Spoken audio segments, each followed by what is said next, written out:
Good morning, everybody. Let me set a timer. We're gonna do something very simple. This is the way I do it generally every morning. Not the extra special, but it's very simple. A minute and a half timer that just goes, and you can read one paragraph and you can speak. If you don't want to read one paragraph, you're gonna speak. Well, I didn't share the link, so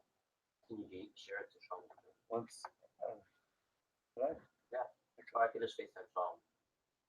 No, it's not this. Okay, you want him on the screen. I'm gonna share. That's good. I like that. It's like what happened to me in Schultz. Me and Isaac both got the call that we're the 10th man. How are we gonna work that out? We both were. What? No, we weren't. We were. No, we You weren't. guys 9 There and were 10? 10 people. I don't know.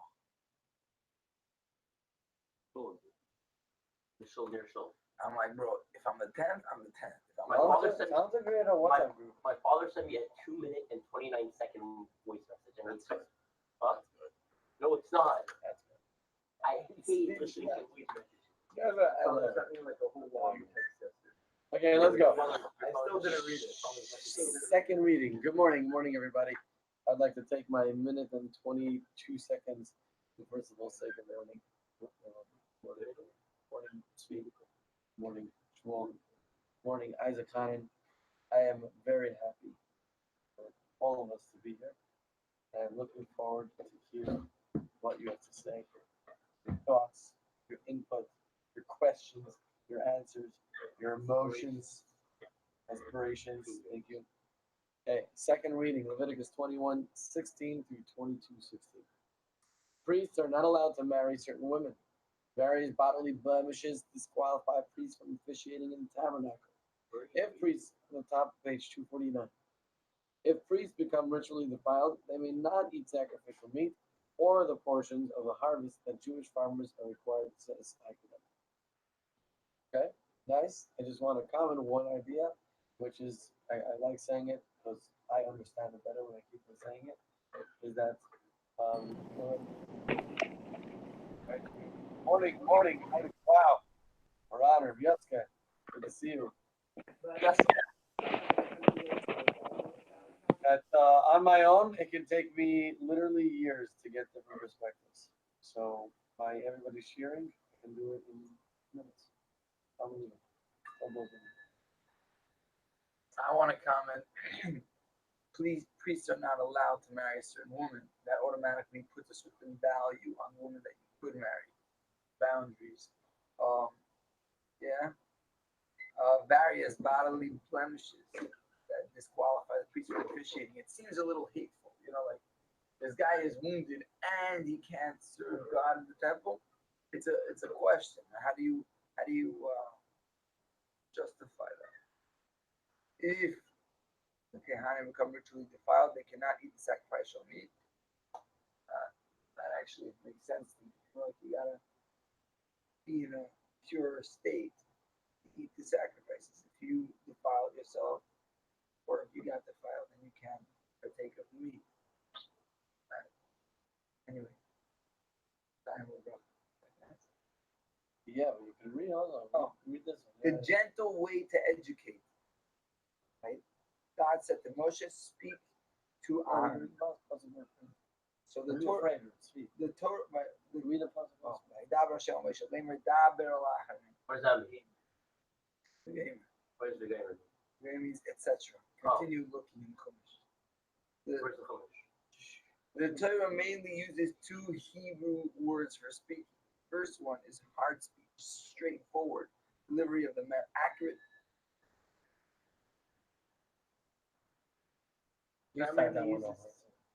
Two Hebrew words for speaking. First, dibur is reserved for hard speech, the straightforward, accurate delivery of the message. The second, amira, is soft speech. Essence, tailoring the message to its intended recipient in order to ensure that it is indeed received and clearly understood. First part.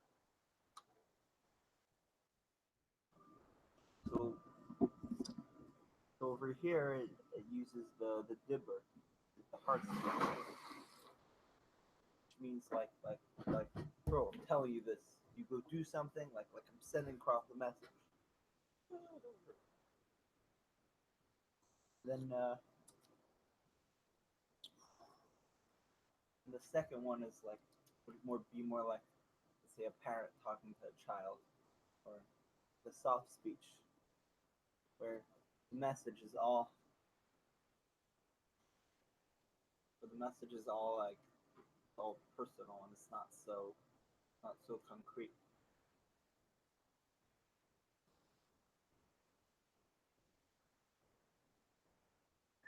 Um, Wait, so the first part of the section of the Torah, which contains the laws regarding the priest's duty to educate their children and the responsibilities of the priesthood, is couched exclusively in soft speech. It is only when God returns. It's only when God returns to the other laws concerning the priest that he once again hard speech. To go back to what Isaac read in the beginning about the priest not allowed to, and then see said on it, seems like a little bit like, yeah, this person's he's blemished, and now even more so, he's like not allowed to like work. So like I heard a really good mashal like from a rabbi, and I don't know if he's a shmicha actually, but like scientist rabbi in Massachusetts, and he told me he's like when people ask him about mechitza, they say like, isn't that like, 'cause he's in college and a lot of open-minded people there, so like isn't that like not fair and sexist that women aren't allowed to have it? He's like, let me give you an example, right? So if I gave you medicine, right, that was meant for someone with cancer, or someone, I give you medicine for someone who has ADHD, or I give you medicine for this person, but you don't have that disease, what's going to happen? A lot of cases, you'll get all the side effects and you'll start going a little bit crazy. Or in case you have chemotherapy and you don't have it, you're going to start getting sick because you don't need it and all that stuff. So, like, it's not meant for you. And, like, you don't realize it. Like, you could say, oh, it's just a pill or it's just this, and you don't realize what the actual intent is, but we don't realize the actual intent of God. But something that it's a little bit harder to understand, but we know the end results is the best. Rabbi Yaska, go ahead. Okay, good morning. Wow. I see great people over here. So, uh, so I just want to tell you something. What experience does. I heard you speak about.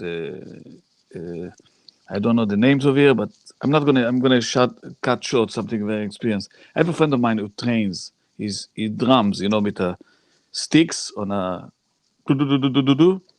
So he does 3 hours. His name is Shlomo Reko. He does 3 hours, 4 hours a day for almost 10 years. So he tell me what's lately. I tell him, all the time I ask him, what did you feel in your body now after drumming so much? First of all, he said he took off some drums that he used to use. He used to, and one thing he said, first of all, he knows the second, he knows to divide the second, the notes. When he gives a hit, he said, very interesting, all the good musicians are shocked. He said, you hit the same stick, but we hear something different when your stick hits. Then another thing he said, he saw, he feels the skin of the skin, he feels it bothers his fingers. He feels the skin bothers him. That means it's a level of you when you train yourself that you tell your body how to be. That's the trick. The body you do exercise, but then you tell your body how to do exercise, like the body never did. Thank you. This teaches us. This Right. teaches us that we must educate primarily with soft speech in order to be effective. Can leave. Educators must relate fully to their students and tailor their style of No. delivery accordingly. Morning. Pass. Okay. Sounds good. Shkoyach, everybody. Yeah. Shkoyach it's called a drum. It's also called a drum. The thing that you hit is also called a drum. Oh, you said a drum. You drum on a drum. Oh, so you know that's what it's called. I don't know. Okay. It was a drum. Then he explained the whole thing what a drum is. Okay. Shkoyach, Rabbi Yaska. Can you come back to Jets, please? God's imperative regarding how the priests educate their youth applies to us all. Okay. Whenever we see in someone a behavior or attitude that is in need of inspiration or correction, we are immediately cast by divine providence in the role of educator. In all such cases, we must remember God's instruction to make exclusive use of soft speech.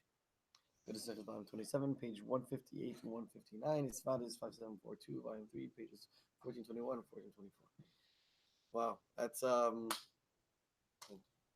tall order. On a basic level, I'm pretty sure it's telling me not to judge everybody.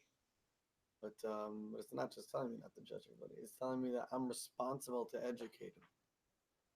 I think that's wonderful. So I find this very difficult. Are you ready? You're walking on the street, you see a Jew 20 feet away. You have two options. One option is schmooze them up. How you doing? You know, the weather's beautiful, everything else. And then as they're softly getting to know you, by the way, would you like to put on tefillin? That's one approach. Another approach is put on tefillin. Like, I didn't meet you yet. I don't know who you are. But you're Jewish, put on tefillin. And it's interesting because like different approaches, there's never one approach. If you go with one line every time, you're gonna get 50%. You have to sort of like smell the situation out and see, do I have the time? Does he have the time? Do we have, because sometimes you get into a talk with the guy, you get great talk, and then they walk away and you're like, yo, bro, you left me there after like a whole warm conversation. You get 30 seconds to, you know, so you really gotta, meaning soft speech versus hard speech. Sometimes you speak to someone like rough, you're like, and it works, it's effective. I'm not gonna question it's effective if it's effective. But it's interesting here. It's saying like when we want to help someone, we have to be soft. Um, I'm not sure like how I relate to that. Like I know generally it's good. It's a good idea. But like sometimes you do see that when you're Still doing the talking thing. Yes. Yeah. We just keep on going. If you want to read, so we go back from the gentle way. So sort of based on his feast like touched on it, but not always with putting a spell on. Like also with the way you just relate to people in general. It's like, are you going to be take that friendly approach, like to teaching kids? And so everyone knows that like everyone, you need to talk to each kid in the tailored like each. Like here, if you've seen the first paragraph, the second I'm soft speech, tailoring the message to its intended recipient in order to ensure that it's indeed received and clearly understood. Right, so that's different for everyone when you speak softly, and for some people, speaking softly could be speaking hardly, like hard speech. Doesn't necessarily mean that because that's the way that they understand it better. Yeah, just you always need to know like for what you're trying to accomplish, which one to use. Mostly soft speech is the way you do it. That's how you get people to understand. I like what Schneider said. I just want to comment on what he said, soft speech, that he said it always works better. And I don't think that's necessarily true. Like, so I was working at Pesach as a waiter, and for a lot of people, yeah, like I don't know if it's like majority. You have to like I don't think you could say that because it depends on the crowd. Let's say like you're a group with like a tough Israelis. If you use soft speech, they're not gonna respect you. I had one family that wasn't officially my family, but they still tipped me like $200. And because there was like a mother and her kids who was married and had kids, like so it was like, and she was this tough Israeli lady. She told me she used to fly in the IDF, and I was very rough. Mrs. Heston. Yeah, how what happened to the Israeli army's flights? I figured it out. That's why there's no more planes in Israel. You just put every single one. I was like, no, no, no, this didn't happen. And became very friendly with the family because I used hard speech, and I got $200 from it. So like, think about it. Do you want $200 or you want to talk softly and not make any money? No, it is. I'm telling you. Also, Mr. Rabbi Levin, we were waiting for you to come back to visit Jets. Anytime would be very nice, and it would be very nice. Appreciate it sooner. Also, a quick shout out to Shmuley Barokas. Thank you for waking me up this morning. Best roommate ever. And don't forget to listen to the podcast. All for today, folks. Rabbi Yaska. So wow, thank you very much for the invitation. I want to come more than you want me to come. That's the truth. So you think you spoke to the Israeli lady rough? You spoke very very soft because this is her language. She understands. Some people you speak to them rough and it's for them soft. If you're soft, you're a monster. You're just a manipulator. Everybody translates. Even to connect to some people, how you connect to them. So if I look at you today, I think you people know what you think about them and everything. So if you know what to think about yourself, first of all, and you know what to think about, that's what we learn now, how to think about ourselves, how to think, not like nobody. When you're not going to think like nobody, you're original thinker. That's what we learn. See, this exercise you use to think. Think what you learned over here, how to think, and you see everybody's going to speak to you today a whole day nicely. You're not going to have to speak nicely. People are going to speak to you nicely because you are what you are. People will respond to what you are. So I think today it's a common idea that you have to affect the world. That you are. So that's what I think. I think more than that.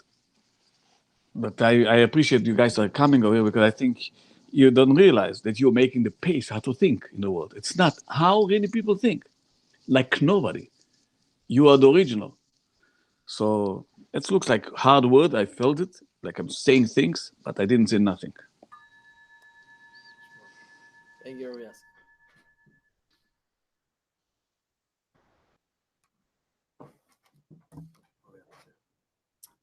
The gentle way. Mental way to educate. Like Dabra Shalom Shalom or Dabra Aaron. God spoke to Moses saying, speak to Aaron. Torah mainly uses two Hebrew words for speaking. First, dibur is reserved for hard speech, the straightforward, accurate delivery of the message. The second, amira, of is soft speech, um, i.e., tailoring the message to its intended recipient in order to ensure that it is indeed received and clearly understood. I just want to say, I feel like something like hard speech. No, I feel like soft speech. Something like you have to tell the person much more. Or I don't know if you want to actually talk to someone, like you want them to really understand you, and you're not going to tell it to them straightforward. Never mind. Um,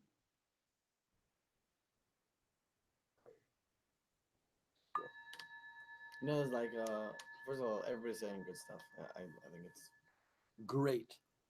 But you know, like there's some like things that we say that are like one that I've been like catching on to lately is like, you know, at least I'm honest, or at least you know, we say like those kind of things. Like, yeah, at least that is the least. You don't like, you know, you don't get credit for doing, you know, at least I'm, of course, yeah, honest. That's basic, right? So I think a lot of times we like kind of say things in a way that we're,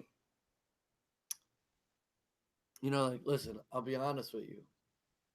You know, like I'll tell it to you straightforward because I don't want to beat around the bush and tell you straightforward. But who said that's the right thing to do? You know, maybe I'm supposed to, you know, say it nicely, say it softly, or whatever it is. Something that you know sticking out to me is this idea of Moshe Rabbeinu and Aaron, right? Because we know that Moshe actually had that idea. Moshe Emet, just Emes, he would say it as it is. He wouldn't, you know, muchi muchi it. Aaron kind of would do that. He would make it nice, make it sound kind, you know, bend the rules a little bit, you know, whatever, to make it work. So I wonder exactly what it means to, you know, use soft speech, hard speech. Like, you know, Rabbi Yaska, for example, you said that it's about the recipient. So how in the world am I supposed to know how to speak? Wow, I really like what's being said here, but I don't think a minute and a half is enough for me to comment. So I I liked what Yaska said best, which is God willing, today, because we sat here and we thought about this. So whoever speaks to us, we're gonna be able to hear this soft tone. Because people are gonna respond to the way we're ready to handle it. But the interesting thing about this, what I was thinking about is, first of all, there are times I get emotional, and when I'm emotional, I just want to bark, like, and there's no question I'm hurting the person I'm talking to. That's something I'm aware of, like a signal goes up, oh, there's flames burning in your stomach, and it's gonna come out at the guy, like, yalla, come on, like, however that tone is actually breaking the person who you're speaking to. Shmuel, you made me aware of. It really is about how well you know the person, right? So if, the way I take it is that if someone you don't know, then you don't have the right to speak straightforward to. Someone who you know cares about you, who really, I have no agenda here. It's not like I'm trying to look good or anything. I just want to tell you, like, then you could speak more. Even then, I don't know. The Gemara says the days where you could criticize people are over. Like the Gemara said that. Can you imagine? That was like a few thousand years ago. The Gemara says people can't handle criticism. So actually, just looking back on this, I realized hard speech and soft speech. Soft speech doesn't mean you're beating around the bush or you're giving hints, right? It means they understand it better. Which, when you like, what does that mean? I would think when I tell something to you straightforward, you would understand it better. But it, there's something here that I'm not seeing because soft speech, it's more like tailored to you. I guess you're take the message maybe with analogies or other tools and demonstrating them. And the hard speech would just be like, you know, a straight up message. Um, I don't know. I'm reevaluating my whole take on the situation.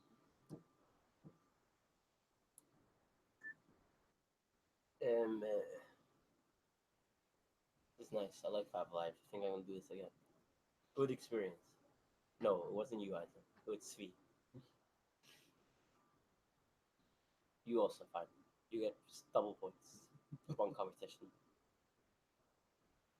I'm honestly gonna pass. I'm very tired and I have nothing to say, which is a surprise. I always have something to say. You sure about this? Yeah. Yes.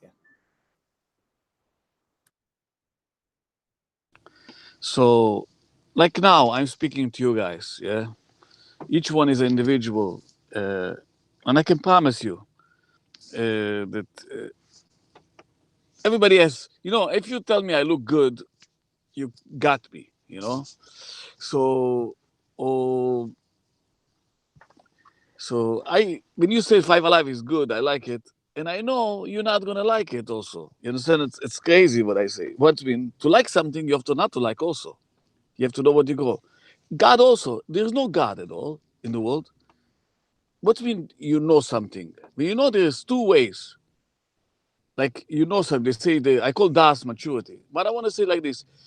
Basically, what it turns you on basically is like this. If you look at somebody is not handsome, you're not handsome. If you look somebody is stupid, you're stupid. One day you're gonna get it. If you look at somebody smart, you see, wow, you find that you're smarter. You're smart. He shows you, oh, you're so smart. Think about people, you see how they respond to you. And this is the only way. What is going to hurt you the most, is what turns you on, basically. If you look yourself, I don't look good in the mirror. If you look at somebody, try to look at people, they look good. All of them will look good. You're going to also feel look good. Because who said what look good? Somebody, the handsome guy, he feels he's ugly. Because he devalues how people look at him. So,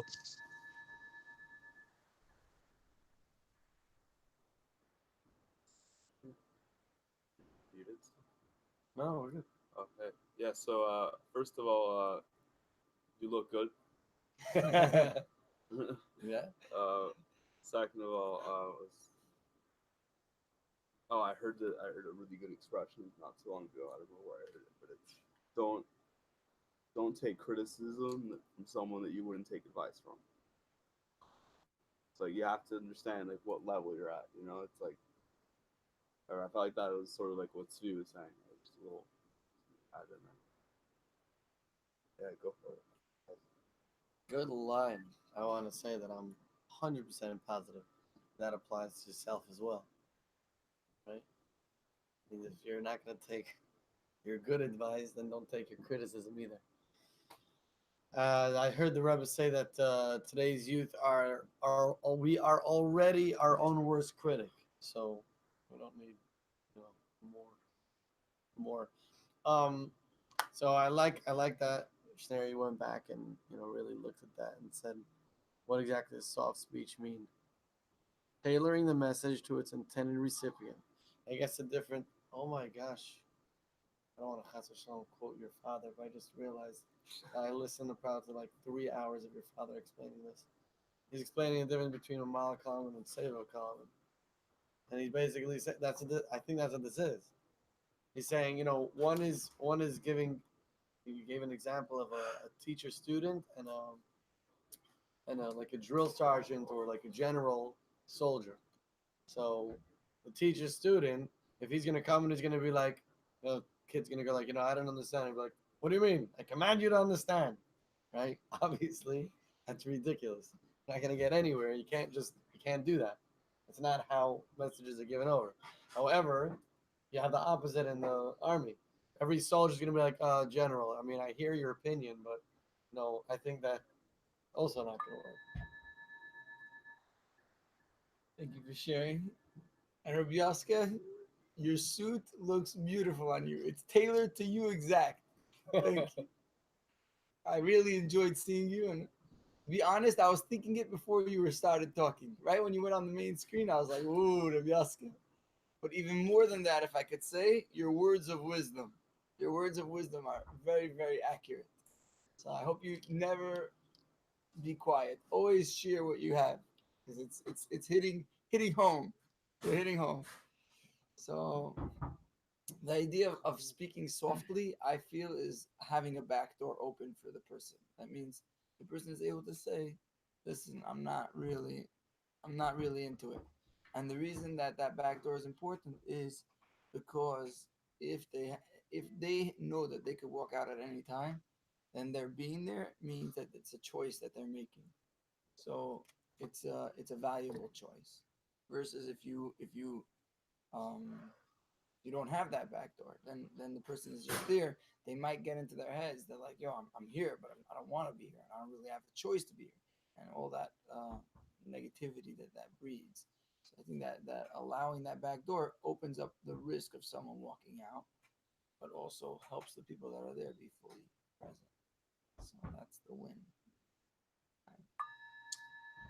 So after what Isaac said, so well, first off, it sort of says the same thing that Hashem, when he was saying the laws, he used the hard speech, but when he was teaching, what is this? And he used the soft speech.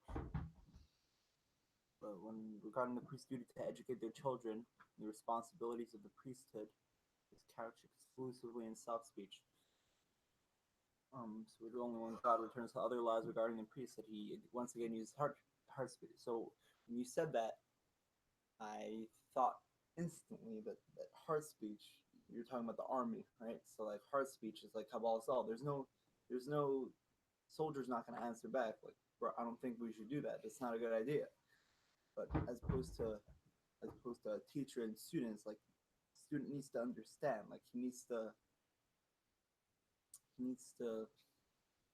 live by it. I mean, like really, like how Smicha always works is that student would have to now teach that to someone else. So he really needs to have it tailored to himself. I would say that the hard speech is the Kabbalah Sol, and the soft speech is the other stuff that you understand.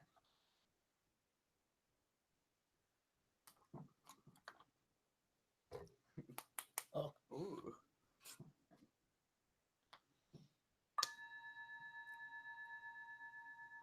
I believe this is closing statements. What? Sturgeon statement. No. That fast. No.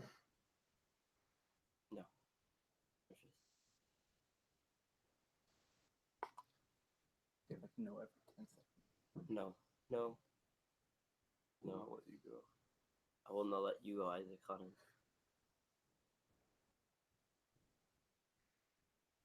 Shiach now.